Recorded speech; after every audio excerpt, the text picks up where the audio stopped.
I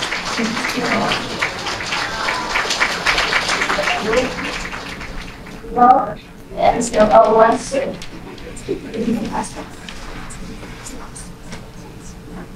It's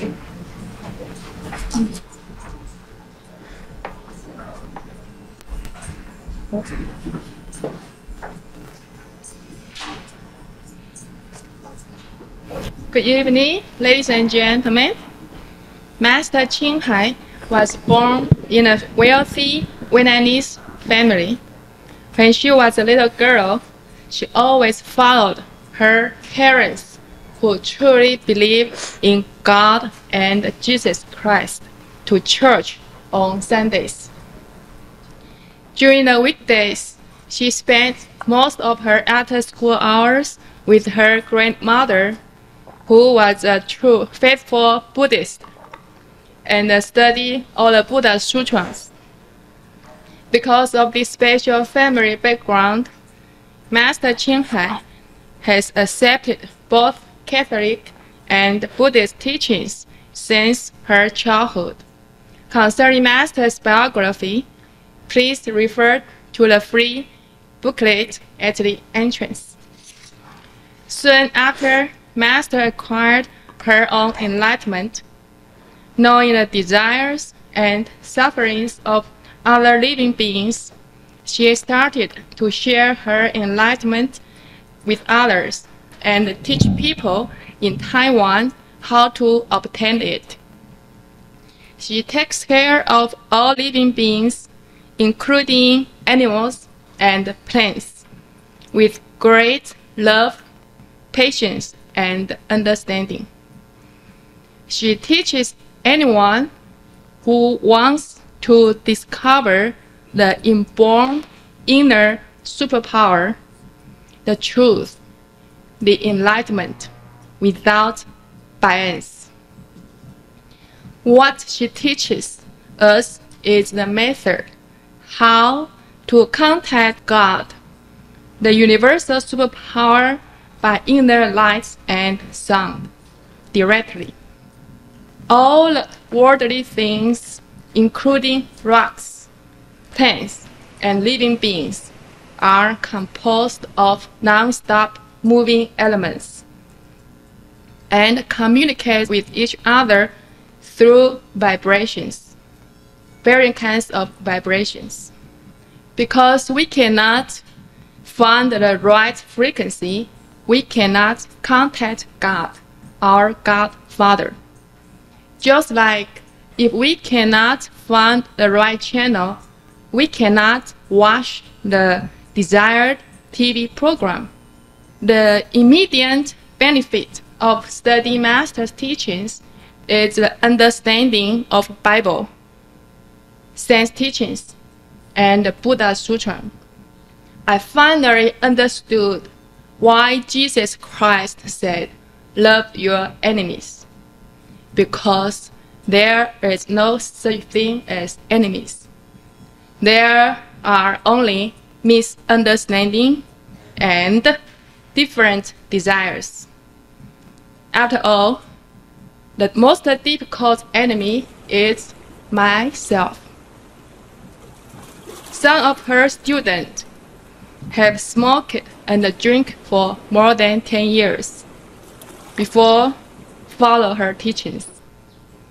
They quit both smoke and drink after initiation without any mental struggling. To do or not to do? The answer is absolute. No smoke and no drink. There are also many side effects, not bad ones, but all good ones, of practice enlightenment every day. I enjoy it more and more every morning and every second. I believe you will enjoy it also. You probably have many questions, so please get a piece of paper and write down any kind of questions concerning your beliefs.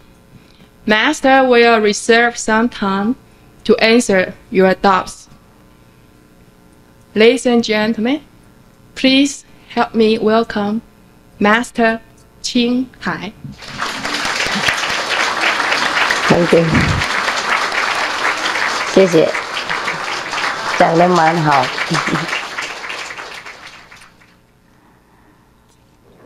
She spoke so well. I wonder if I have any more ideas left.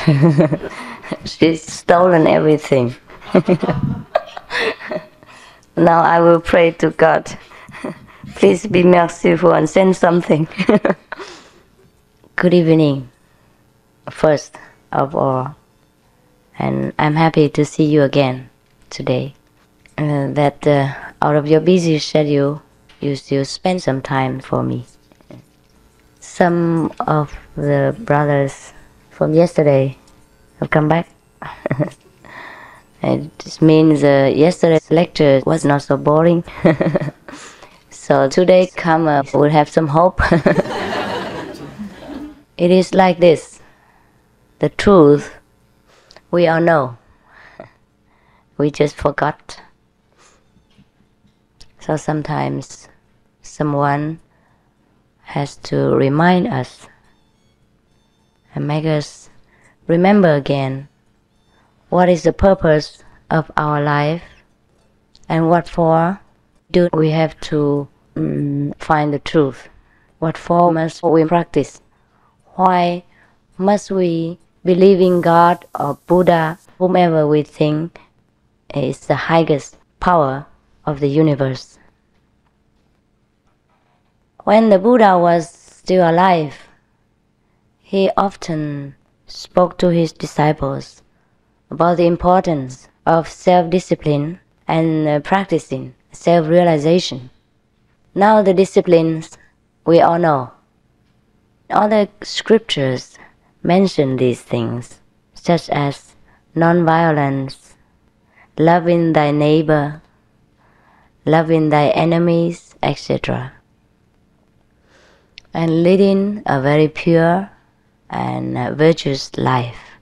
Now, the problem is that when we are confronted with the reality and the pressure of the society, it is difficult for us to love thy enemy or to love thy neighbor. But actually, we are not to be blamed for. It is because we are so helpless and powerless against the mass influence of society and the pressure of nowadays living. Is my English okay? The lady looks so so desperate. I wonder if my English is out of order. You are just paying attention, right? Not because my English is so lousy. It's not Oxford English. It's a kind of a mixture between English, Vietnamese, and French, and Italiano, and German, and Taiwanese. Now, why is it that we could not keep the discipline laid down by the ancient masters? It is not because we do not want to, or that we don't make any effort to do so, but it is because we do not have enough power. We are tired, weary of existence. Sometimes we must work hard and we must survive in this ever fast growing standard of civilization. And then we also have to face all kinds of even more civilized temptations. Before, the temptations were not so civilized. And now it is more civilized society and more civilized temptations. So actually, we should make a more civilized approach to guard ourselves if we want to regain our self-respect, self-wisdom, and self-right. Because sometimes it looks like we are lost in the whirlpool of existence, of the pressure, and we seem to lose ourselves. It is not that we lose our body or our desires. It's just that we lose self-control. And self-control is so important to us that we should pay attention. So in the Bible, it say, what shall it benefit a man if he gains the whole world and loses his own self? And now we all know about this phrase, and we probably repeat it many times. What benefits a man if he so blah blah blah. But then we don't know what it means by losing ourselves. We are thinking, why, I haven't lost anything. I'm just gaining every day. Maybe got promotion from the boss, or the business are running well, and getting more children each year. This is our promotion. But that is not the gaining. It is a kind of more lovely burden only. Some burdens are unbearable, some burdens are very lovely. So we love it. The more position we gain, the more children and the more money, the more possessions, the more burden. And we lose ourselves more in taking care of these material things. And what is losing ourselves? The more we are steeped in this material surrounding, the less we know ourselves. That is what's called losing ourselves. What should we know about ourselves? That we are the greatest beings in the universe. Everyone tells us from the Buddhist Bible, they say that human life is the most precious. And the Catholics also say the same. And then in the Mohammedan scriptures, Muslim scriptures, it is said that we are guests on earth only. So it means our home is not here. It means we are greater than just a human shell of the body. Now then, everyone told us that we are so great, but where is our greatness? What is so great about a human existence? At most, we know our greatness only through our mortal understanding. It is like what kind of position we have in our company, and that measures our greatness. Or in society, how successful we are, and with that people would measure our greatness. That is the most. From our human point of view, we can judge how great a person is. But then, if we think carefully, these things are not permanent. Even, the presidency is not forever for anyone to hold. And the presidency for a nation is the highest position, the most prestige. But then you can't hold it forever.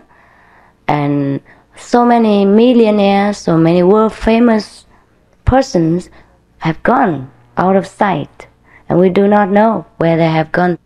We can know where they've gone if we practice the method laid down by ancient and present masters. They all have the same and one method. Whoever say that they preach the truth, really, then they must teach the same method. That is, the method that helps one to realize how great one is, and what the relation is between us and our Father God, or the so-called Buddha nature, or the Tao. The different names from different religions indicate the same power. It's the Almighty, the ever-present, everlasting, the all love and mercy. This is what we call God, or the Most High, the Almighty, the Tao, Buddha nature, or the Rulai, Tathagata. Why is that many people call him by different names? It is because of different traditions and different ways of expressing. It is also because of the language barrier, and people do not often translate the real meaning into the local language.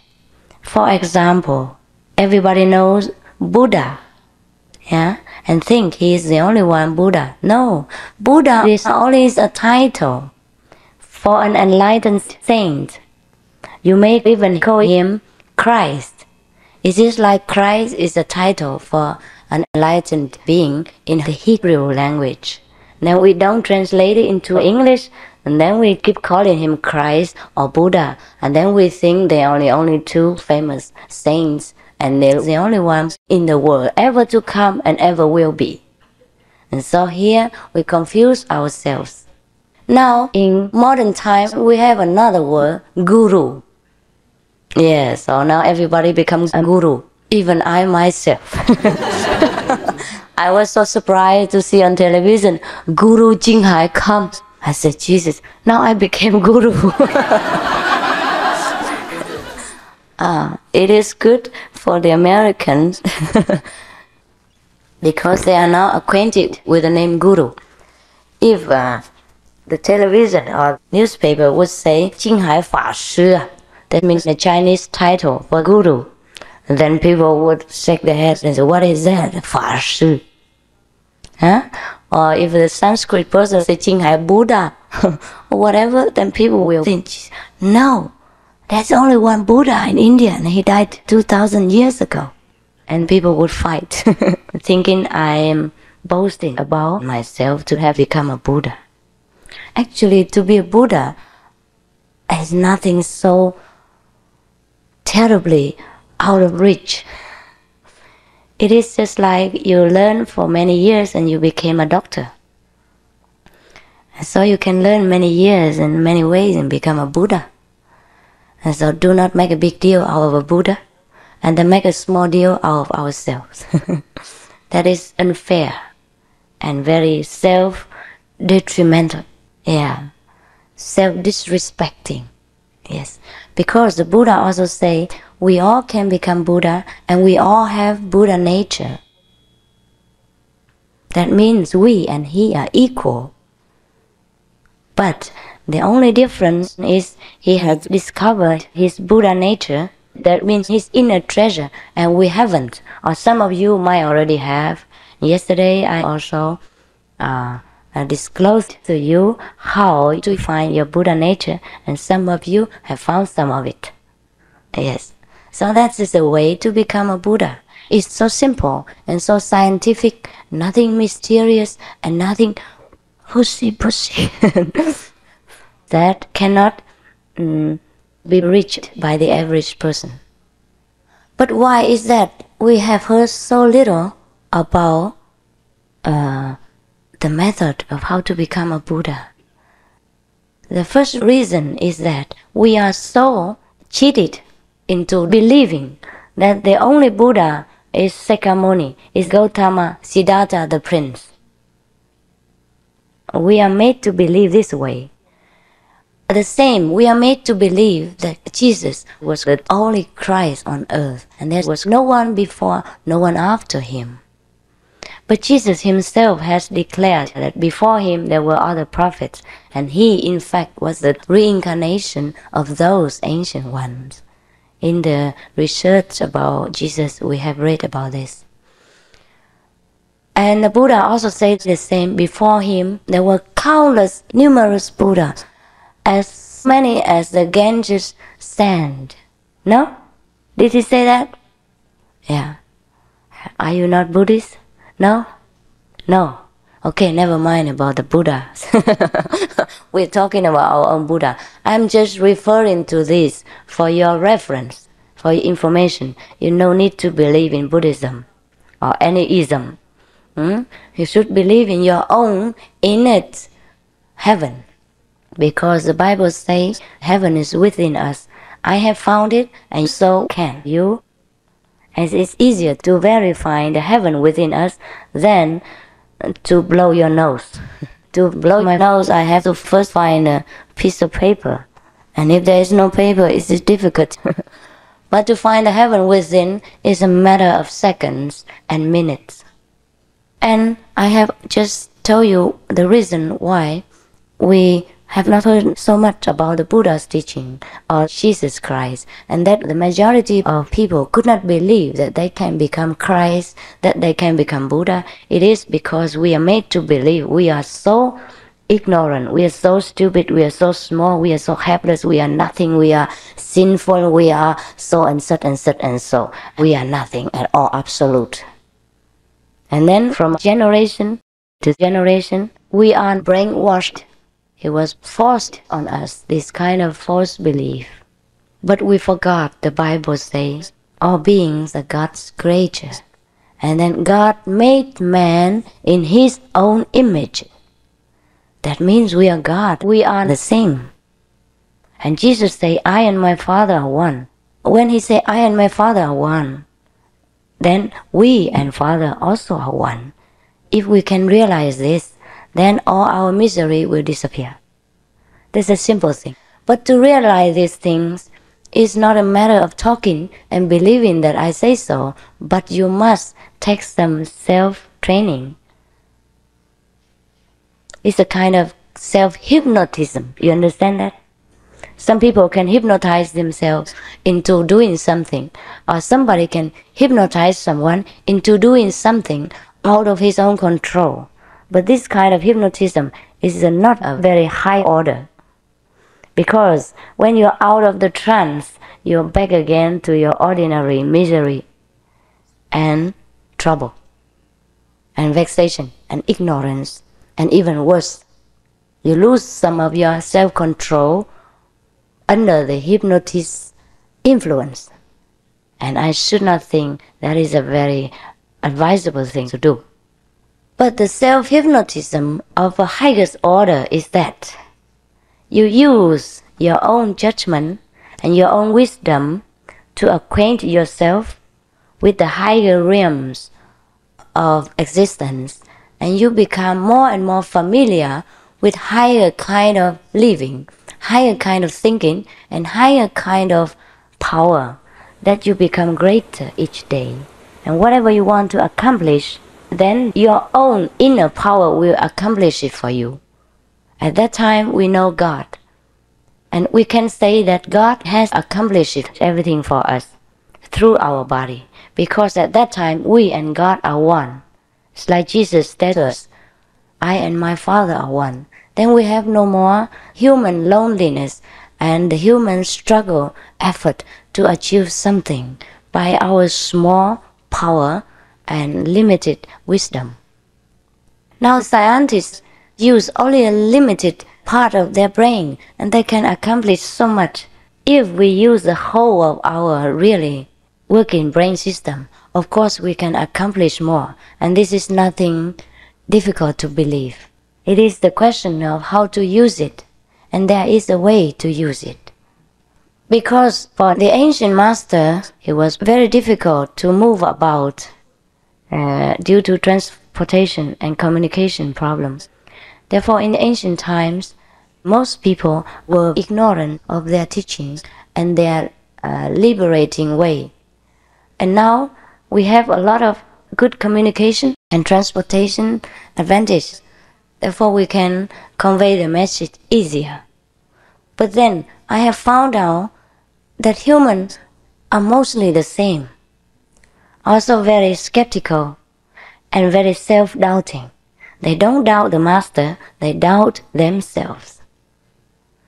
Whenever you doubt a master or his words, know that you doubt yourselves.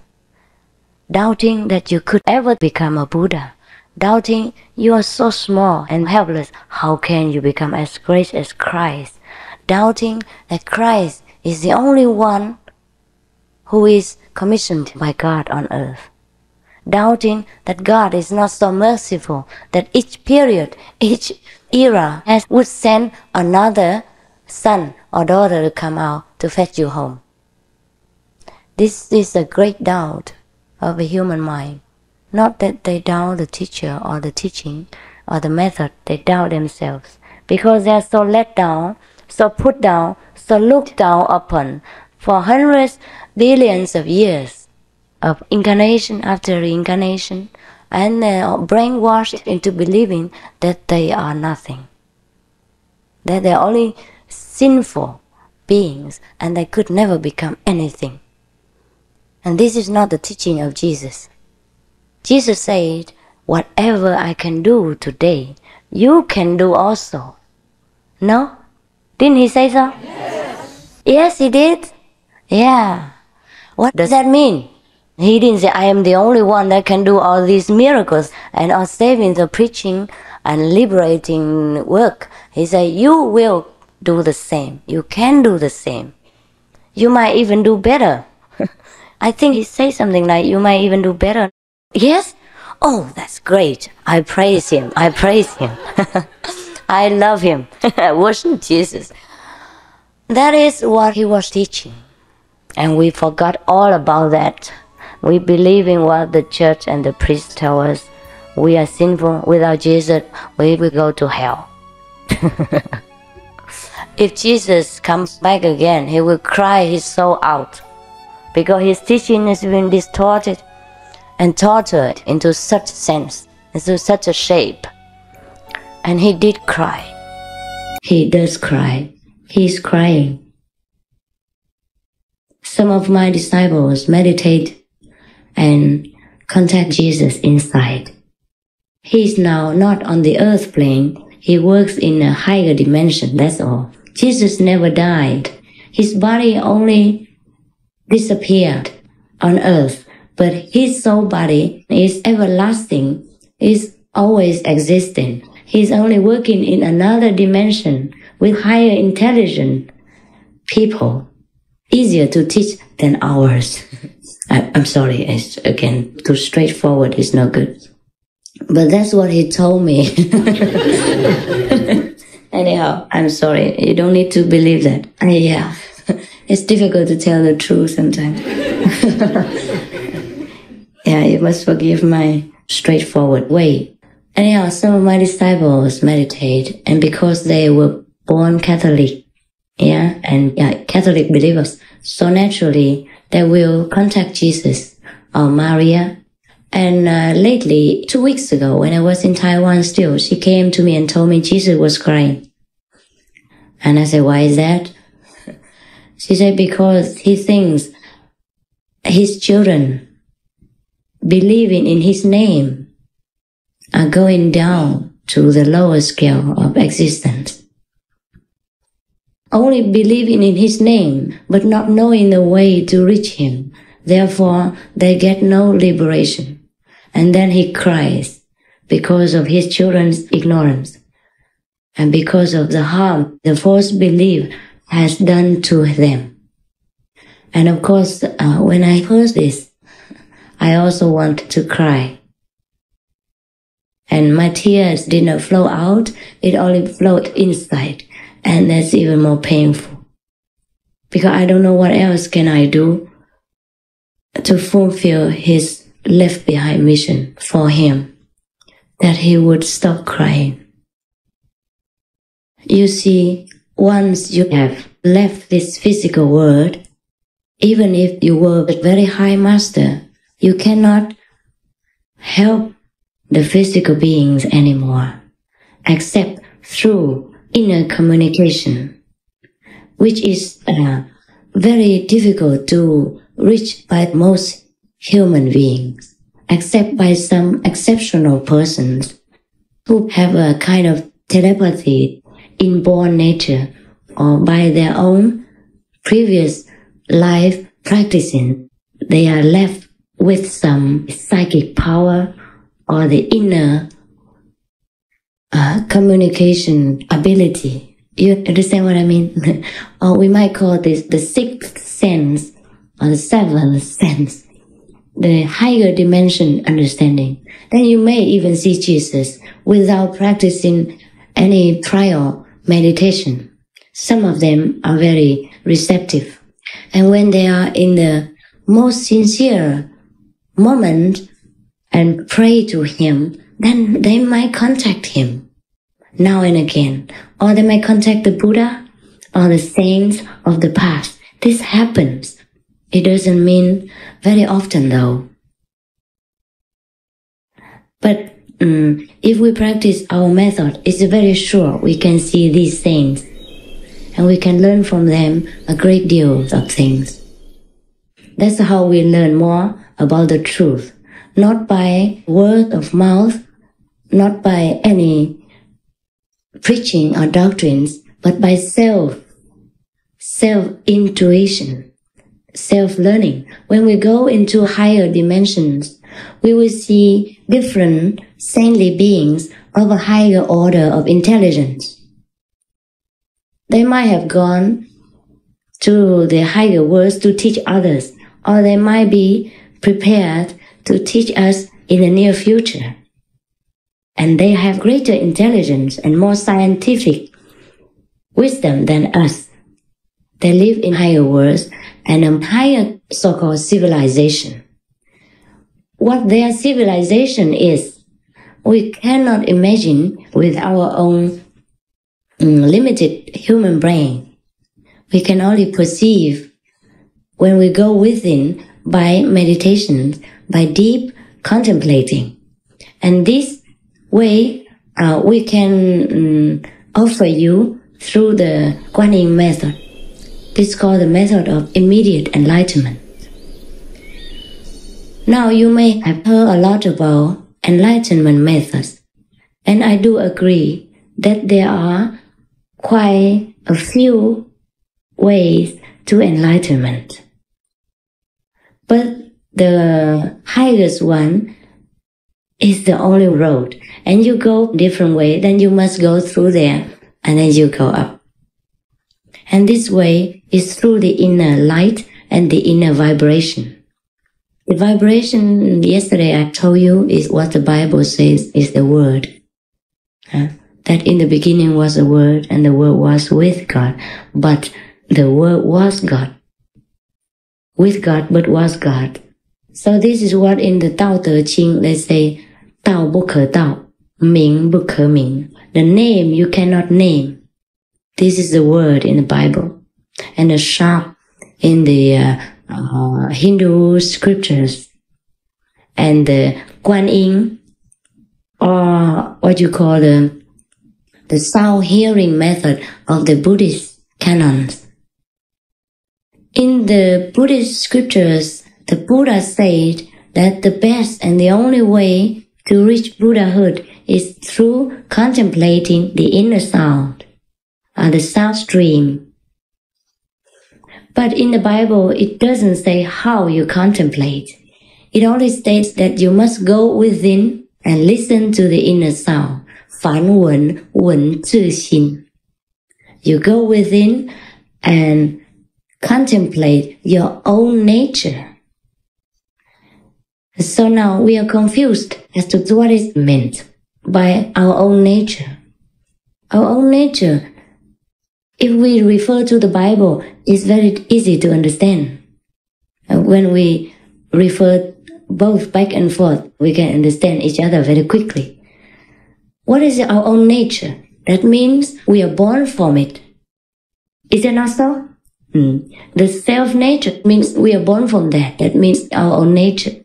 It's like the nature of this table is wood. We can say so. It's understandable for everyone. We can say it's made of wood, but its nature is wood. It's like that. Now, our self-nature is what? If the Buddha tells us to go within and listen to the self-nature or the sound stream, that means our self-nature is a kind of sounding, it's kind of vibration. And now in the Bible it also says, in the beginning was the Word, and the Word was with God, and the Word was God. Then this sound, this word is our self-nature. Because everything was made by this word, and there's nothing made that is not made by this. So we know from the Bible that everything was made by the vibration, by this word or sound or inner vibration. And Buddha say the same. Listen to your own self-nature by turning your hearing inward. Now, to turn your hearing inward and hear your self-nature, there must be some sounds to hear. Otherwise, he would tell you, turn your toe inward and feel your own nature, no? Or turn your hand inside and scratch your own nature. No, he said, turn your hearing. Turn your hearing inward and hear your self-nature. And the Bible also does not say you are made of anything. It says everything was made by this word. Word is something sounding, something vibrating. Because of the language barrier, sometimes we use it so differently. The old ancient word means vibration. That's it. Just like in the Tao Te Ching, Lao Tzu said, the name which cannot be named, but you can hear it without ears. You can see it without eyes. Is this the same thing all over again? All the Bible scriptures mention the same, this vibration, the origin of all things. So we know that the inborn nature, our self-nature or Buddha nature, is the word. It's the sound, it's the vibration. So the only remaining question is how to contact this inborn nature or God, because the word was God. Everything was made by it, and there's nothing made that's not made by it. So now, because also in the Bible it is saying, God made man in his own image. So we have some clue now. Is it not so? Everything was made by the Word, and the Word was God. And then God made man in his own image. So there's no doubt 2 and 2 is 4. God is that Word. And the Word is our origin. And we and the Word are the same. We and God are the same. We and God are the same because God made man in his own image. And then in the other side, the Word, everything came from this Word. The Word was God. So, can you understand now? You see now? Is it clear enough or not? Sleeping? Then we sleep together.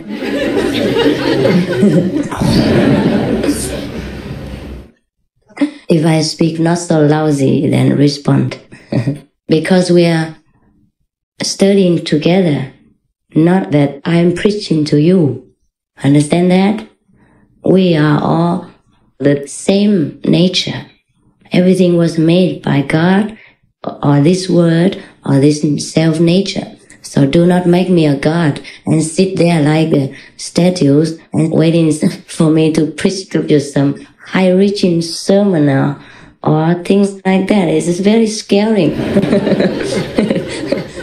We should become equal in order to understand each other and cooperate in order to communicate. Yeah, I do not like to sit like a guru and such a big deal, make a fuss out of everything. I sincerely want to discuss with you our questions, our problems, which I had before and which I know you now carry in your heart. And if I have discovered something new, I will tell you, and if it's incorrect, you may tell me. If you know something better later, you can also tell me. Yeah, this is a better atmosphere like that. So now we know the Bible and the Buddhist Sutra spoke of the same thing.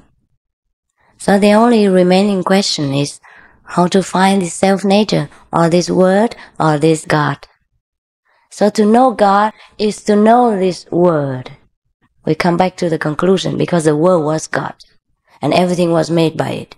And then God made man in his own image. So we come from this word or this God. Actually, the word, if the word was God, now we do some intellectual wrestling just for the sake of fun. Now, if the Bible says the word was God or the word is with God and then the word was God, then why didn't he just simply say, in the beginning was the word?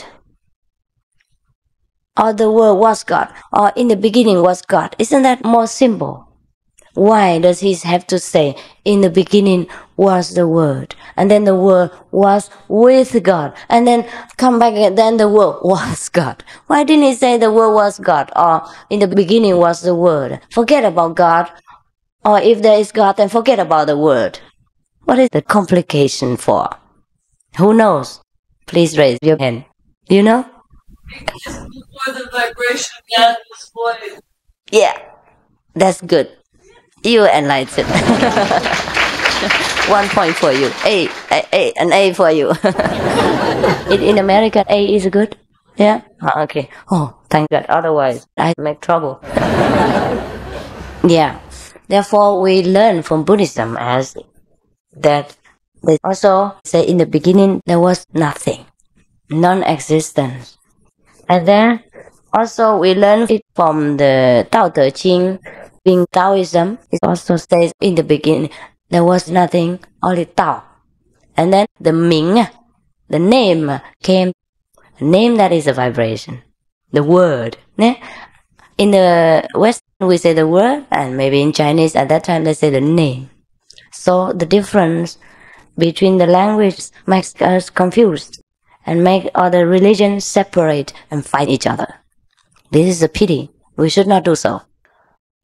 And in the beginning, there was only God, or we call the love ocean, and there's nothing at all. No vibration, no light, no darkness, no thinking, no moving. And then the movement arose. That is the word, the vibration. And then everything became created. So actually, the word isn't God, but the word is God. Without God, there is no word, no sound. And without sound, we don't know God. That is what it is. Probably that's what it means. Just like the ocean, if there are no waves, it seems not like an ocean, but a big pool, a peaceful lake. Yeah? Because the lake is peaceful and there are no waves. So the oceans have waves. We all know that. And the waves arise from the ocean, but the ocean actually has no waves. Is it clear? And also the same thing with all things in the ocean. The fish people, the squid people, yeah, and all the living beings and the non-living beings in the ocean also arise from the ocean. Is it not so? The temperature, the movement in the earth, and the combination of the oceans, the atmosphere, temperature, and movement make all things become existent in the ocean. But they are ocean-born. So similarly, the vibration arises in God's blissful ocean of mercy and love.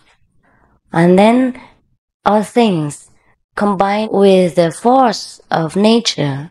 There are two forces then that arise. Any movement will kind of create a force or two forces. One is the pro and one is contra. So we call in Chinese yin and yang.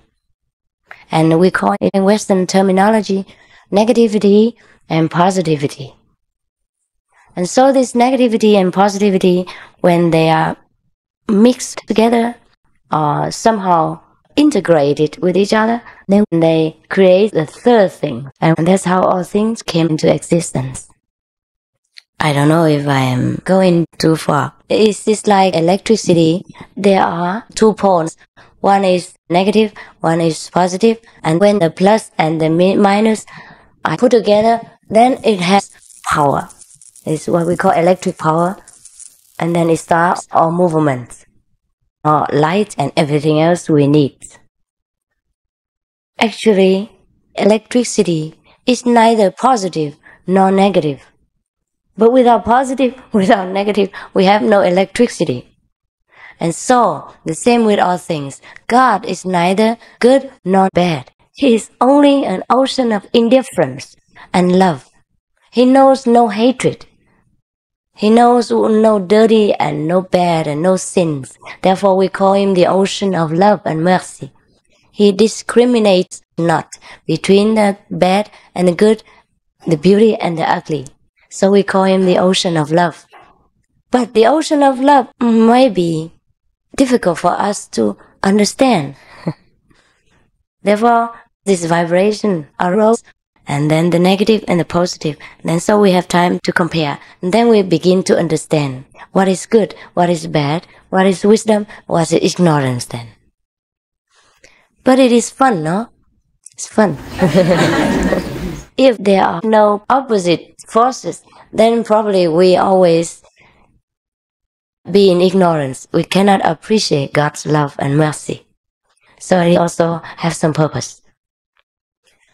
There is another theory in Buddhism. People believe that there is no God. So the Catholic people call the Buddhists atheists. Is that the right word for it? Meaning non-believers, pagans. No, the Buddhists deny that they are atheists. They say, of course they don't believe in God, but they believe in Buddha. So both of them are fighting desperately, intellectually. I think the Buddha meant, when he said there is no God, he didn't mean to believe in a non-God. He only meant that there is no personal God, or one who sits there and says, you are bad, you are good, and punishes this one and gives reward to that one. But what he meant is the ocean of love and mercy, which has no name. And the name which you cannot name is a real name. So actually all the countries, in different countries, people, enlightened people are speaking in a different fashion. And so the unenlightened people are easy to get into confusion. Besides, there is a big mechanism of priestcraft. Unenlightened priests and priesthood, priestcraft, which scare people into all kinds of things in order to catch the devotees for their own selfish motive or their own desire and thirst for power and fame, and that's the only reason. If they were all enlightened, then they could respect all kinds of religious scriptures and understand how to go inside and get themselves in contact with God, and they know all things without having to refer to the language. That is what Lao Tzu called knowing without knowledge. And then he also say the wise are similar to the ignorant. Anybody understand this? Why is that you become so wise and then you look like an ignorant? You know? Anyone knows? I give you $5. $10? No? Priceless answers. Nobody knows. Yes. Oh, behind you is first. So maybe. Yeah, that's you. That's you. I'm sorry, he's first. Yeah. Actually, why not really wise? Why does not say anything to show his wise because so people get it. Yeah, I got it. I got your idea. He means that the wise one knows that the stupid one would never agree with him anyhow. Is it not so? Because he's doing things and seeing things so differently. So he does expect the stupid ones to understand him. Therefore, whatever the stupid ones say, the wise man says, yeah, maybe like that. Okay, you carry on. Is it not so? Yeah, this is similar like that. And do you have any different ideas? I thought it could mean that the more you learn, the more you study, the less you really realize from that. It can appear very good now, because you don't make comments. Oh. Not any depth. Yeah, that's it. That is also true.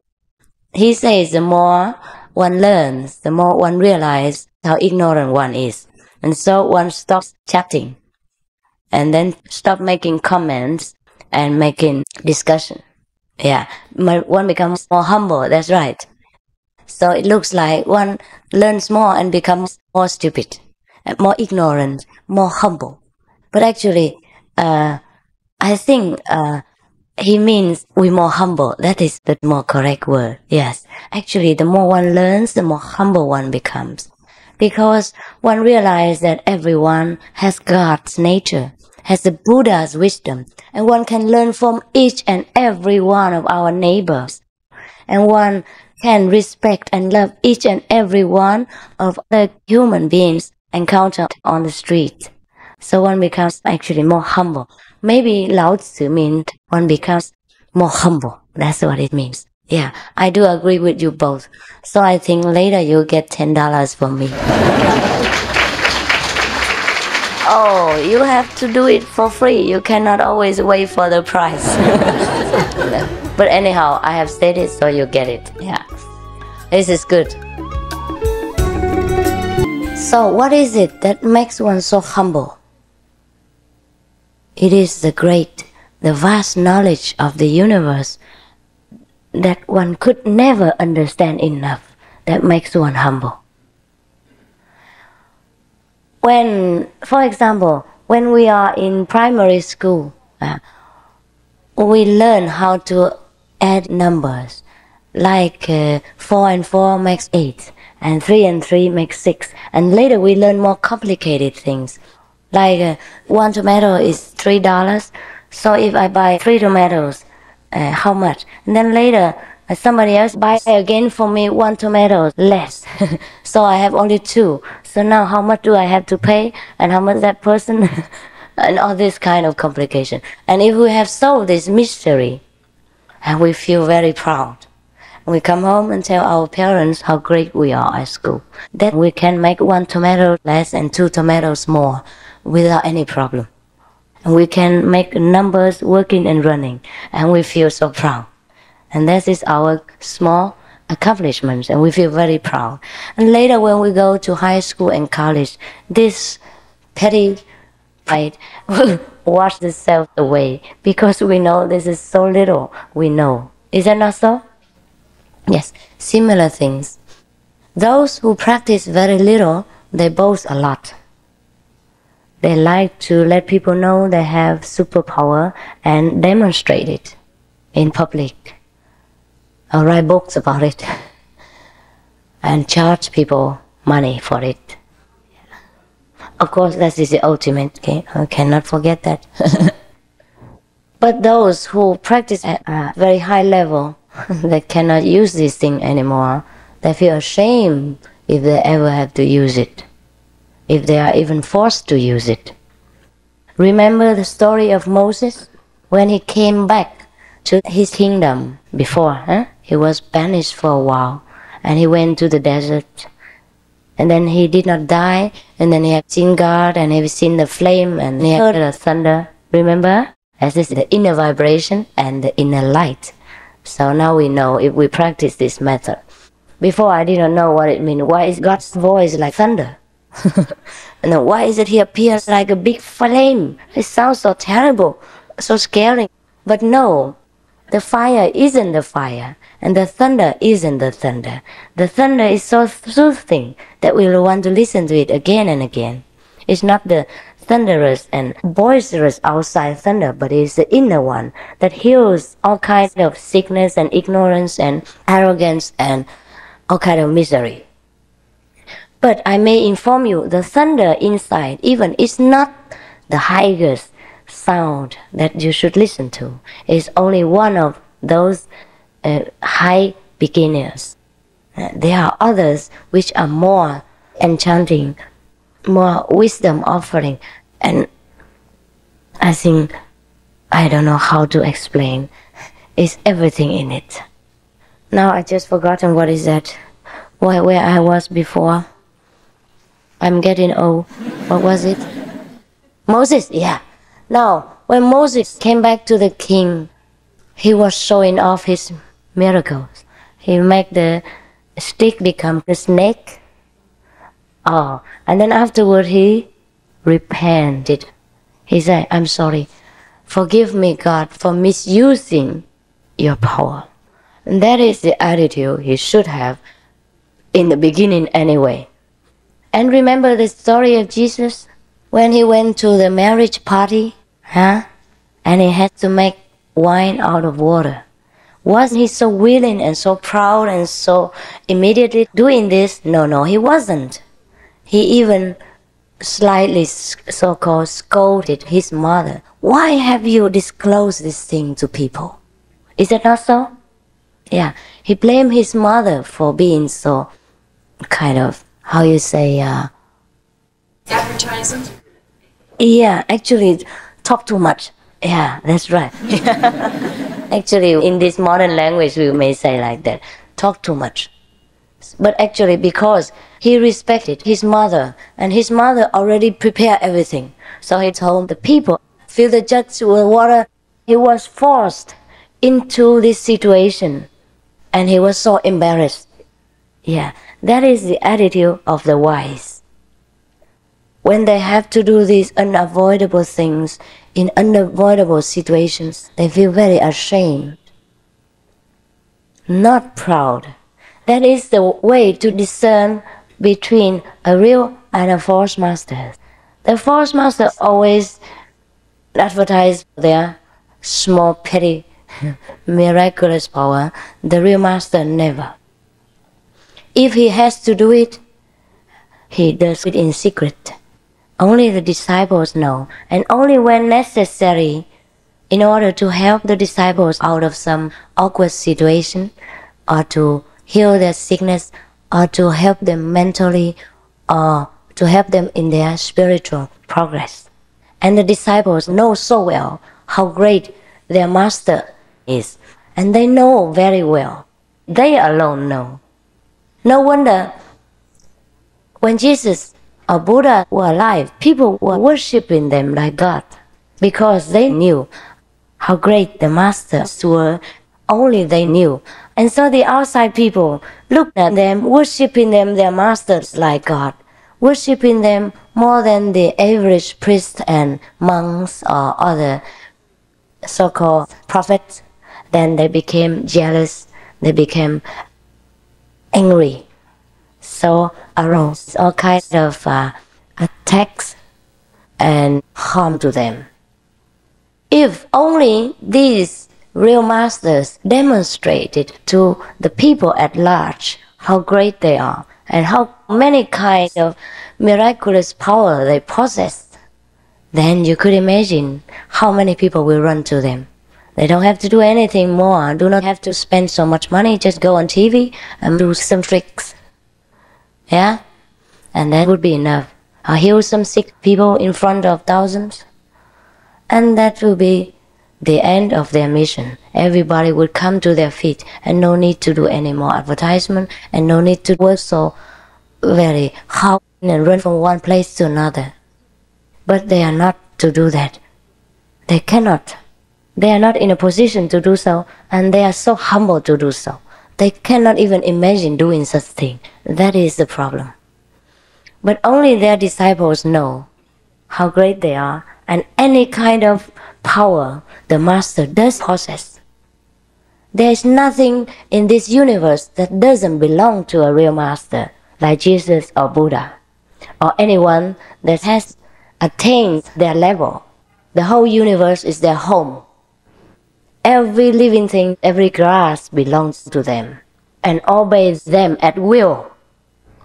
But they do not exercise this authority on anything, because they have the quality of God.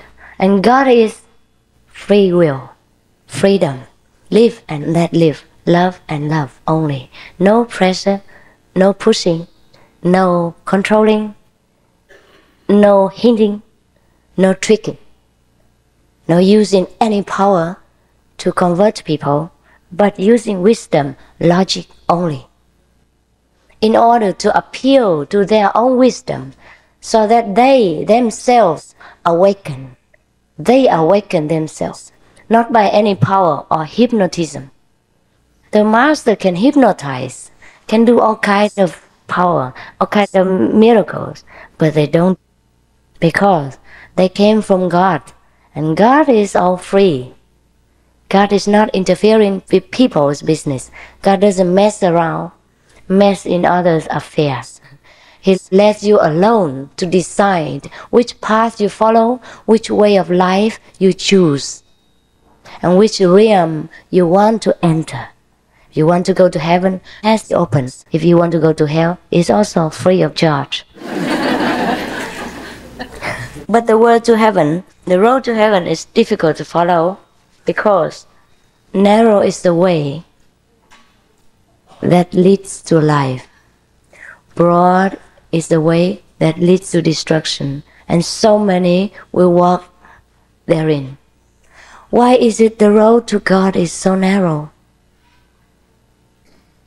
Some even say it's like a razor edge, no? So sharp and so difficult to walk on.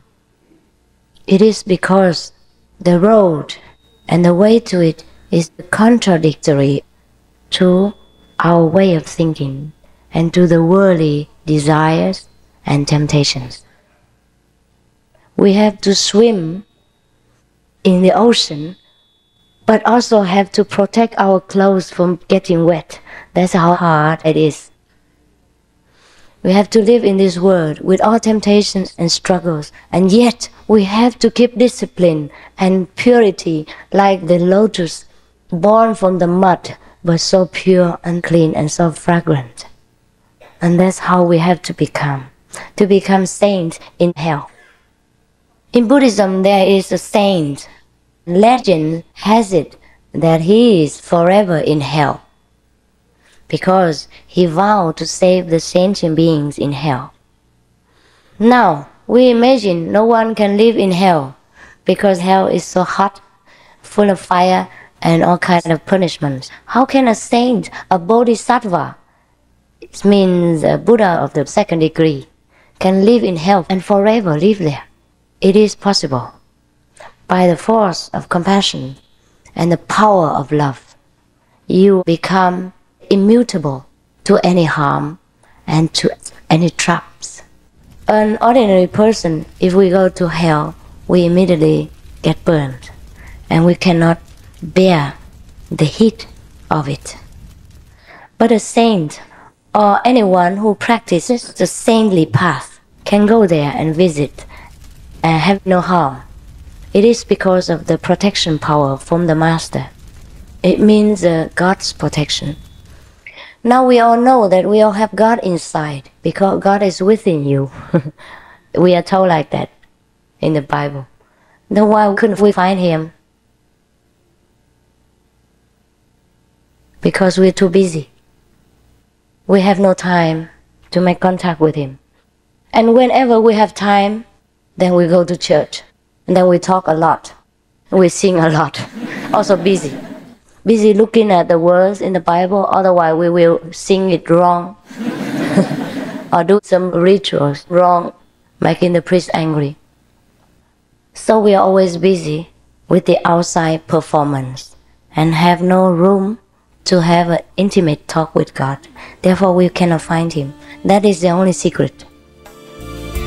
Ai có biết lòng ai khẽ ấp chẳng nên lời, hãy nhìn trong đáy mắt bao sóng tình lên khơi. Tình vui hàng mỹ dập, tình nồng đôi cánh môi. Người ơi, người ơi, người ơi,